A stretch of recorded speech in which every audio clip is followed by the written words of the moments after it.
वर्ष 2023 के लिए राजस्थान के 4 कलाकारों को सम्मानित करने की घोषणा की है, उनमें असत्य बताओ। देखो अभी ये सम्मानित करने की घोषणा की थी, अभी दिए हैं, ये कुछ दिन पहले ही दिए हैं, तो इंपॉर्टेंट बनेगा। तो देखो दौलत वैद्य नाटक और थिएटर कला के क्षेत्र में है, बसंत काबरा सरोद वादक के क्षेत्र में है, गफरुद्दीन मेवाती तबला वादक और मोइनुद्दीन खान सारंगी वादक। इन चारों में से एक असत्य है, वो कौन सा है? तो वो है गफरुद्दीन मेवाती। मेवाती नाम आते ही दिमाग में रखना है मेवाती घराना जो अलवर भरतपुर का है। तबला वादक नहीं है, ये है बपंग वादक। क्या है? बपंग वादक। ठीक है, ये याद रखना, बपंग वादक। किस पुलिस प्रशासन की रेंज ने लोकसभा चुनाव के मध्य नजर अपराधियों की धरपकड़ के लिए ऑपरेशन निर्भय शुरू किया था? देखो जब लोकसभा और विधानसभा चुनाव हुए थे तो सीधी सी बात है कि इन चुनावों के तहत क्या है कि अपराधी बहुत होते हैं, हर प्रकार के नकदी पकड़ी जाती है, नशे वाले होते हैं और होते हैं। ये नॉर्मल। आप जब आपके गांव में सरपंची का चुनाव होता है ना, सरपंच का क्या हालत होती है, तो एमएलए और जो एमपी के चुनाव होते हैं उनमें तो बहुत खतरनाक ये सिस्टम चलता है। तो धरपकड़ के लिए भरतपुर के अंदर ऑपरेशन निर्भय चलाया गया है। इसके अलावा भरतपुर में ऑपरेशन अरावली चलाया गया है अवैध खनन के खिलाफ। बंसी पहाड़पुर का क्षेत्र है, यहाँ अवैध खनन होता है बहुत ज्यादा इसलिए। और एक ऑपरेशन एंटीवायरस चलाया गया है, ऑपरेशन एंटीवायरस चलाया गया है साइबर के लिए, साइबर सुरक्षा के लिए। डीग और भरतपुर में ऑपरेशन एंटीवायरस चलाया और ऑपरेशन अरावली अवैध खनन के लिए। ये 3 है भरतपुर के, तीनों को याद रखना है। मुख्यमंत्री बालिका संबल योजना के बारे में असत्य कथन बताओ। मुख्यमंत्री बालिका संबल योजना, इसके तहत दी जाने वाली जो राशि है वो पहले 10,000 थी, अब बढ़ाकर 30,000 रुपए कर दी। पूरे के पूरे 100 क्वेश्चन मिलेंगे आपको, ध्यान रखना इस क्लास के अंदर, क्योंकि टेस्ट पूरे 100 क्वेश्चन का हुआ था। योजना के तहत पहली और दूसरी बालिका के जन्म पर और उसके बाद नसबंदी करवाने की स्थिति में राशि दी जाएगी। बिल्कुल सही है। उद्देश्य समाज में लिंग भेद उन्मूलन और बालिका के जन्म को प्रोत्साहित करना है। सारे के सारे सही पॉइंट। ठीक है, अगला 1 से 10 अप्रैल 2024 तक युद्धाभ्यास गगन शक्ति का आयोजन कहां हुआ? मतलब फिक्स है, आरपीएससी ने एक युद्धाभ्यास पूछना ही पूछना है। ठीक है, तो 1 से 10 अप्रैल 2024 तक युद्धाभ्यास गगन शक्ति का आयोजन कहां किया गया? पोखरण जैसलमेर के अंदर। अभी मैं 2024 के आपको युद्धाभ्यास बताऊं तो महाजन के अंदर बहुत सारे युद्धाभ्यास हुए, जैसे भारत प्लस जापान, इसके बीच हुआ धर्म गार्जियन, ये प्रश्न पेपर में आ चुका है। भारत व यूएई के बीच हो चुका है डेजर्ट साइक्लोन,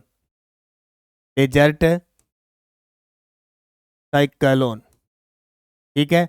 और भारत व सऊदी अरब के बीच हो चुका है साडा तनसीक। ये 3 प्रश्न 4 बार आ चुके हैं। इसके अलावा 20वां भारत अमेरिका युद्धाभ्यास हो चुका है, ये प्रश्न आ चुका है, अभी आया है पशु परिचर में। इसके अलावा अनंत शक्ति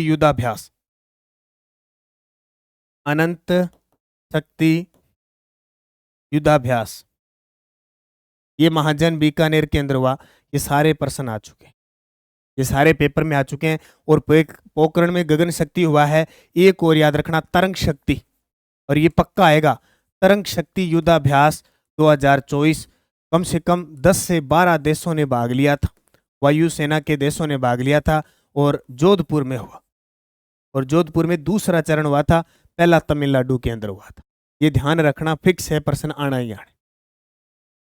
लोकसभा चुनाव 2024 के परिणामों के संदर्भ में निम्नलिखित कथनों पर विचार कीजिए। लोकसभा चुनाव 2024 के परिणामों के संदर्भ में निम्नलिखित कथनों पर विचार कीजिए।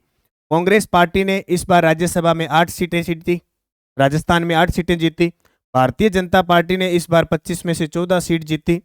भाजपा का वोट शेयर वर्ष 2019 की तुलना में 9.83% घटा। तो तीनों ही पॉइंट सही है, कारण कि कांग्रेस पार्टी ने 8 सीटें जीती कांग्रेस ने किसके साथ अब की बार गठबंधन किया था?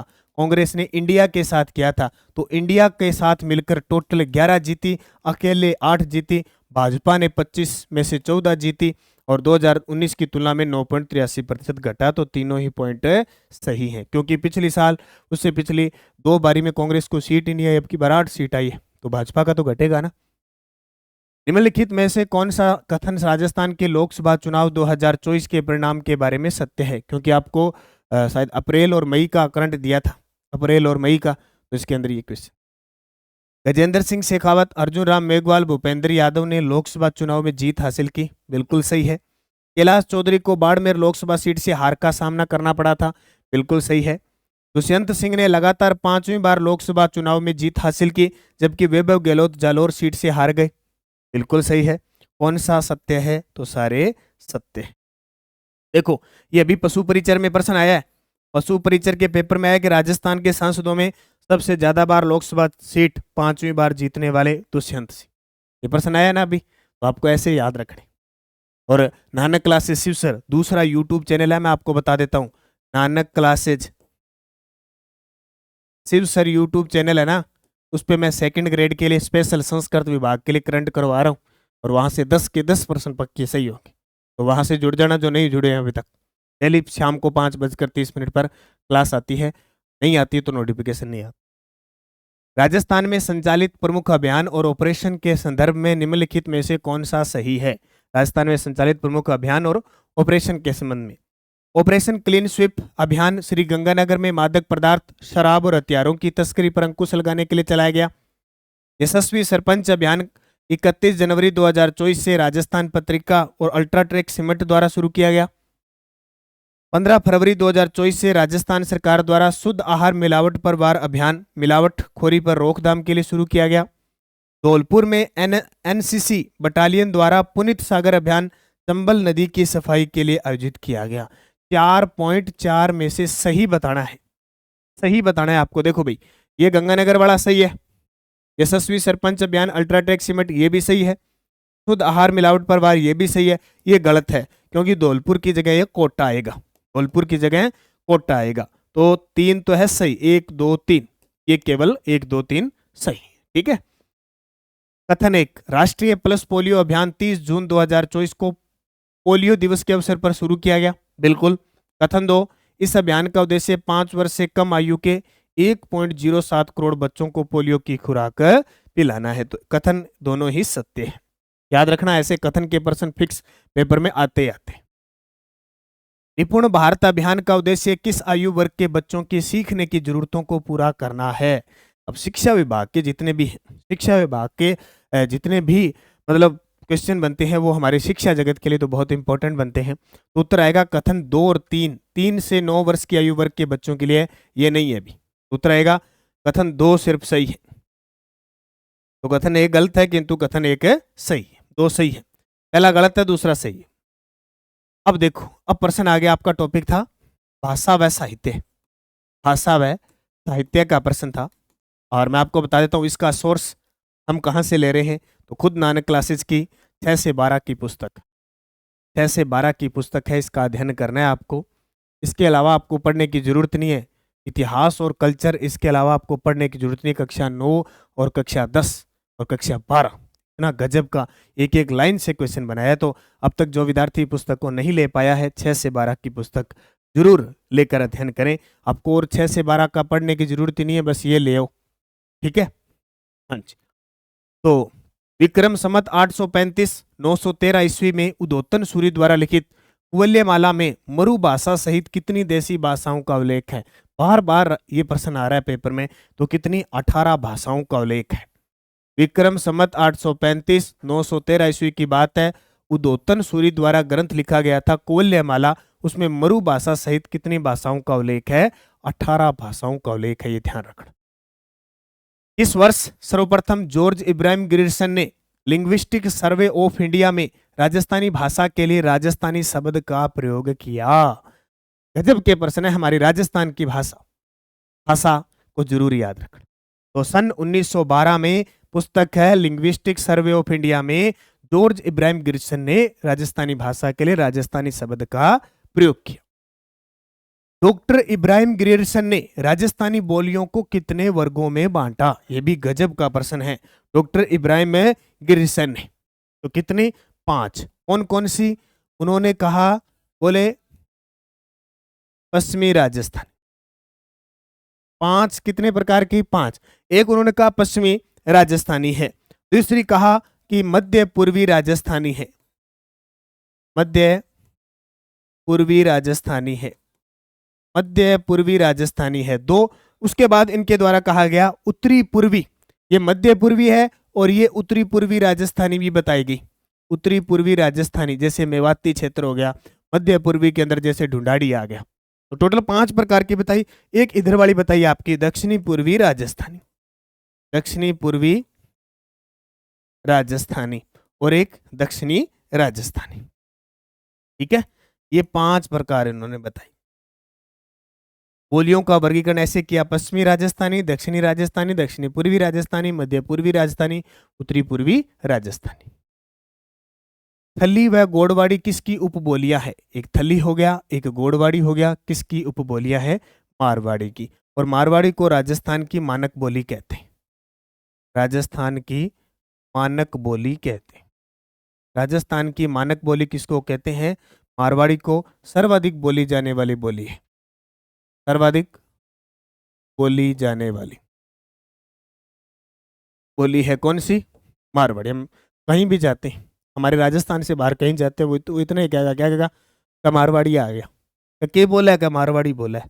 मारवाड़ी। मारवाड़ी सारा मिक्स है, मेवाड़ी, ढूंढाड़ी, बागड़ी में, पंजाबी में, सारा मारवाड़ी आज। तो क्या कठुआ आया हो? का मारवाड़ी है क्या कौन ओछो है? क्या मैं मारवाड़ी हाँ। ठीक है, तो मारवाड़ी वह बोली जिसमें 6 शब्द का प्रयोग है। इस शब्द का गुजराती प्रभाव को इंगित करता है। अभी ताजा आया है पशु परिचर के अंदर, और इस पुस्तक में सीधा सीधा एकदम बढ़िया तरीके से कितने नंबर का प्रश्न और बता देता हूँ। वैसे मैंने सारा आपको ना वो बताया था टेलीग्राम पे, आप देख लो। 9 नंबर प्रश्न है, वह बोली जिसमें 6 शब्द का प्रयोग है। इस शब्द का गुजराती प्रभाव को इंगित करता है। ढूंढाड़ी। ठीक है, ढूंढाड़ी के करे 6, जयपुर वाले बोलते हो ना, दोसा वाले के करे 6 शब्द का प्रयोग आता है। के करो छो। पूर्व मध्यकालीन भक्ति काल 1450 ईस्वी से 1650 ईस्वी में रचित ग्रंथों व लेखकों के बारे में सत्य कथन बताइए। लेखकों के बारे में देखो, रामरासो ग्रंथ माधोदास ददवाडिया गो है, हरिरस ग्रंथ ईसरदास रो है, और नागदमन ग्रंथ सयाजी झूलांगो है। उपयुक्त सभी। अब आप सोचोगे सर ये परेशानी कहाँ से आ गए, कैसे याद करें? जैसे 12 वाली कक्षा 10 का एक चैप्टर है, कितने नंबर है? शायद एक 5वां पता नहीं, छठा है, 9 नंबर राजस्थानी भाषा साहित्य, और एक कक्षा 12 का चैप्टर। 2 ही चैप्टर पढ़ने, चाहे भाषा का प्रश्न आए, चाहे बोली का, चाहे साहित्य का, इससे बाहर एग्जामिनर जाएगा नहीं, ये सोच लो। दयालदास श्री ख्यात में बीकानेर के शासक राव बीकाजी से लेकर किस शासक तक के इतिहास का वर्णन है? अब हमें पता नहीं कहां तक है, लेकिन कक्षा 10 की बुक ये कहती है कि अनूप सिंह तक है। कितने तक? अनूप सिंह। विजयदान देथा की किस रचना पर पहली नामक फिल्म का निर्माण हो चुका है? ये देखो भी, विजयदान देथा, जिनका उपनाम है बिज्जी, जिनका उपनाम है बिज्जी, इन्हें कहते हैं राजस्थान का शेक्सपियर, राजस्थान का शेक्सपियर कहते हैं, शेक्सपियर कहते हैं। ठीक है, द्विधा नाम की जो इनकी रचना है उस पर पहली नामक फिल्म का निर्माण हो चुका है, ये ध्यान रखना। अच्छा, बातारी फुलवारी 14 खंड है, यह प्रश्न भी आता है कि कौन सी रचना 14 खंडों में बहता है? बातारी फुलवारी। अलेखू, हिटलर, उलझन, ये भी सारी किसकी है? विजयदान देथा की। निम्न में से कौन सी रचना विजयदान देथा बीजी की नहीं है? यह देखो, उपनाम बीजी, विजयदान देथा, सपन प्रिया है, अंतराल है, चौधराइन की चतुराई है। सपन प्रिया, अंतराल, चौधराइन की चतुराई, ये सारे सही है। आप मुझे कमेंट करके बताओगे मुम्मल विजयदान देथा की नहीं है तो फिर किसकी है? देखते हैं कितने विद्यार्थियों का कमेंट आता है। मुम्मल रचना चाहे गूगल से सर्च करना, चाहे बुक से सर्च करना, कहीं से मुझे बताना कि मुम्मल है वो किसकी रचना है, क्योंकि सारी बातें आपको मैं बता दूंगा तो फिर आप क्या पढ़ोगे? आपके दिमाग में क्या आएगा? कोई प्रश्न नहीं आएगा, है ना। राजस्थानी भाषा साहित्य व संस्कृत अकादमी बीकानेर द्वारा प्रकाशित पत्रिका कौन सी है? राजस्थानी भाषा साहित्य व संस्कृत अकादमी बीकानेर द्वारा, तो वो है जागती ज्योत। ठीक है, जागती ज्योत। मधुमती पूछे तो राजस्थान साहित्य अकादमी, राजस्थान साहित्य अकादमी उदयपुर की है। मधुमती पूछ ले कि राजस्थान साहित्य अकादमी उदयपुर द्वारा कौन सी मासिक पत्रिका निकाली जाती है, तो मधुमिता। और बीकानेर के राजस्थानी भाषा साहित्य संस्कृत अकादमी जागती ज्योत निकालती। ठीक है। रासो काव्य ग्रंथ में किसका वर्णन होता है? रासो जो काव्य ग्रंथ है उसमें किसका वर्णन होता है? युद्ध और वीरता का होता है। ये बार बार प्रश्न पेपर में आ चुका है। रासो, युद्ध और वीरता। ये जब आप अपनी इसी बुक का संदर्भ अगर ले सकते हैं, इसमें मैंने सारे के सारे टोटल जोड़ के बनाए हैं कि कहीं भी अगर प्रश्न आपको लगे तो आप कर सकते।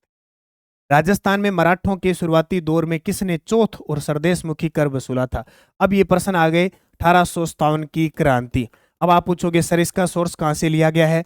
कक्षा 9 की पुस्तक है, आरबीएससी हमारी जो नानक क्लासेज की पुस्तक है, इसी का सोर्स है। 1857 की क्रांति पढ़ते हैं तो 2-3 शुरुआती लाइनों में ऐसे प्रश्न आते हैं, वहां से एक प्रश्न दिया गया है। पेशवा बाजीराव, मराठा पेशवा बाजीराव के द्वारा शुरुआती दौर में राजस्थान में चौथ और सरदेशमुखी कर वसूला था। ऐसा प्रश्न आ जाए तो घूमते रह जाओगे आप। जयपुर व मराठों की सेनाओं के बीच तुंगा का युद्ध कब हुआ? अब उसके अंदर यह भी आया हुआ है, शुरुआत में भी कैसे मराठा वगैरह आते हैं, फिर कैसे क्रांति होती है। तो तुंगा का युद्ध हुआ 1787 में। ठीक है। और जयपुर शासक थे प्रताप सिंह। पाटन का युद्ध और तुंगा का युद्ध दोनों प्रताप सिंह के समय होते हैं। 1857 की क्रांति के समय प्रमुख रियासती शासक के बारे में असुमेलित बताओ। टॉपिक 1857 की क्रांति। हाँ, तो नानक क्लासेज ऐप डाउनलोड करके आप देख सकते हैं, उसमें सिलेबस है। आप टेस्ट सीरीज ज्वाइन करके बार बार अभ्यास करें, क्योंकि बिना अभ्यास के कुछ नहीं हो सकता। अगर आपको वास्तव में अध्यापक बनने की लालायत है ना, आप में भी मुझे अध्यापक बनना है, तो आप पढ़ चेक कितना ही लो। मेरे सामने बहुत सारे विद्यार्थी आते हैं कि सर पिछली भर्ती में मैं रह गया, तो मैं उसे एक ही बात पूछता हूँ, क्या तूने टेस्ट सीरीज ज्वाइन की किसी की भी, चाहे कहीं से भी है, क्या आपने बार बार अभ्यास किया? बोले सर मैं पढ़ा तो 12-12 घंटे था, लेकिन मैंने कभी एक टेस्ट नहीं दिया। अब आप टेस्ट नहीं दोगे, आप अपने युद्धाभ्यास क्यों करवाते हैं भाई? इतना पैसा सरकार खर्च करती है, इतना पैसा सरकार खर्च करती है, बाहरी देशों को बुला बुला के युद्ध अभ्यास करती है, और एक साल में कम से कम सैकड़ों अभ्यास करवाती है। क्यों? कि जिस दिन युद्ध होगा उस दिन वो सैनिक हमारे तैयार रहेंगे, हमारे हथियार तैयार रहेंगे। ये तो जरूरी थोड़ी है एक बार हथियार दे दिया सैनिक मस्ती मरे। सैनिकों का अनुशासन कितना होता है, आप और से सीख कहीं से नहीं लो, इससे सीख लो। कारण कि आपने अभ्यास किया नहीं और आप सीधे पेपर में जाके बैठ गए, आपकी इतनी तैयारी थी लेकिन आपको पर्सन टैकल नहीं करना आता है, आपको टाइम मैनेजमेंट नहीं करना आता है, तो आप कैसे नौकरी लग जाओ? अगर नौकरी लगना ही है तो पढ़ कम लो, अभ्यास करो जितना ज्यादा हो सके, जितना ज्यादा, और संतुलित पढ़ो। ऐसे नहीं इतने बड़े बड़े पोथे लाके रख रखे हैं, आज तक उनको कभी पढ़ा ही नहीं। मैं कह रहा हूं कि आप करंट नानक क्लासेस की डेली क्लास लो 10 से 15 मिनट की, और डेली ये बुक ले आओ, वार्षिकांक 10% पक्के। और आप कचरा मचरा क्यों पढ़ते हो? अब 6 से 12 की पुस्तक कौन सी है, कुछ आप ये पढ़ो। आप 6 से 12 ले आओ, हिस्ट्री का कल्चर का कोई प्रश्न गलत हो जाए, अपनी गारंटी, कोई अपवाद आ जाए, वो तो दुनिया में अपवाद होते हैं, होगा नहीं। अब पढ़ना आपको पड़ेगा। ठीक है, ऐसी मेहनत करनी पड़ेगी, न कि बस ठीक है पोथे ले आए, हाँ जी तू कौन सी लाया, मैं ले लिया, तूने कौन सी अलमारी में रख दी, मैंने वो अलमारी में रख दी, और उस सर की किताब बड़ी बढ़िया। अरे तू एक किताब पढ़ ले, एक से पढ़ पढ़ के ही नौकरी लग जाएगा तू, और बोल बस उसको बार बार पढ़। तो उत्तर क्या आएगा? कुरौली रियासत के मदन पाल थे, टोंक रियासत के अमीर खां पिंडारी, बूंदी के राम सिंह, और अलवर रियासत के विनय सिंह या बन्ने सिंह। अब विनय सिंह बन्ने सिंह आरबीसी की बुक में दे रखा है, दोनों में से कोई आ गया वो उत्तर होगा। ठीक है, हाँ तो यहाँ उत्तर होगा टोंक रियासत के रियासती शासक में कौन सा है सुमेलित नहीं है? अमीर खां पिंडारी नहीं था, उस समय वजीरुद्दौला था। ठीक है, और उसके बाद में आ गया था आलम खां।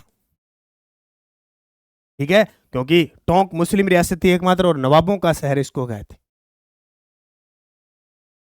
अंग्रेजों के कप्तान ब्लेक की हत्या किस रियासत की राजमाता भटियाणी को अधिकारच्युत करने के प्रयास से क्रुद्ध होकर वहां के लोगों ने कर दी थी? अब ये प्रश्न देखो, 1857 की क्रांति के समय, और अंग्रेजों के कप्तान थे ब्लेक। क्या थे? ब्लेक की हत्या किस रियासत की राजमाता भटियाणी थी को अधिकारच्युत कर दिया, यानी उसके अधिकार को समाप्त कर दिया करने के प्रयास से क्रुद्ध होकर वहां के लोगों ने कर दी थी? जयपुर। तो ब्लेक है तो जयपुर। ब्लेक पोट्री कोटा की, ब्लू पोट्री जयपुर की, ब्लेक पूछे तो ये जयपुर। ठीक है, नीमच में 1857 की क्रांति कब हुई? नीमच में 1857 की क्रांति कब हुई? 3 जून 1857 की क्रांति नीमच में हुई थी। नेतृत्व किया था हीरा सिंह, हीरा सिंह और मोहम्मद कुली बेग ने। मोहम्मद कुली बेग ने किया था। यहां से जो सैनिक है वो भागे थे, और उनको भागे थे, उनको मेवाड़ के जो शासक थे स्वरूप सिंह, उन्होंने जग महलों में शरण दी थी। ये वही नीमच है, वर्तमान में एमपी में आती है, ये वर्तमान मध्य प्रदेश के अंदर आती है। उस समय पूर्व में ये मेवाड़ रियासत में थी क्रांति के समय। और मेवाड़ के शासक कौन थे? स्वरूप सिंह। शासक कौन थे? स्वरूप सिंह। और पॉलिटिकल एजेंट कौन थे? सावर्स। सह स्वरूप सह सावर्स, दोनों याद रखिए। 8 सितंबर 1857 बिथोड़ा युद्ध के बारे में बताइए। बिथोड़ा युद्ध के बारे में बताना है। बिथोड़ा का मैदान पाली में है, बिल्कुल। जोधपुर महाराजा तख्त सिंह ने सिंघवी कुशल राज व अनार सिंह, या इसको अनाड़ सिंह भी कहते हैं, अनाड़ सिंह या अनार सिंह के नेतृत्व में सेना भेजी। इस युद्ध में अनार सिंह मारा गया और सिंघवी कुशल राज जान बचाकर भाग गया। सारी कथन है सही है, ठीक है। याद करो, पिथौरा का युद्ध 8 सितंबर 1857 को हुआ था। 1857 की क्रांति के समय रावत केसरी सिंह किस ठिकाने के जागीरदार थे? बहुत ही गजब का प्रश्न, रावत केसरी सिंह। और ये सारे प्रश्न बस मैंने बता दिया ना आपको, जो बात बताई, अगर जिसने पल्ले पड़ गई, नहीं पड़ी तो सलूम्बर के थे। एक याद रखना, जोध सिंह कोठारिया के सामंत थे। ये प्रश्न भी बहुत बार आता है, कोठारिया के सामंत। जोध सिंह कोठारिया के सामंत और केसरी सिंह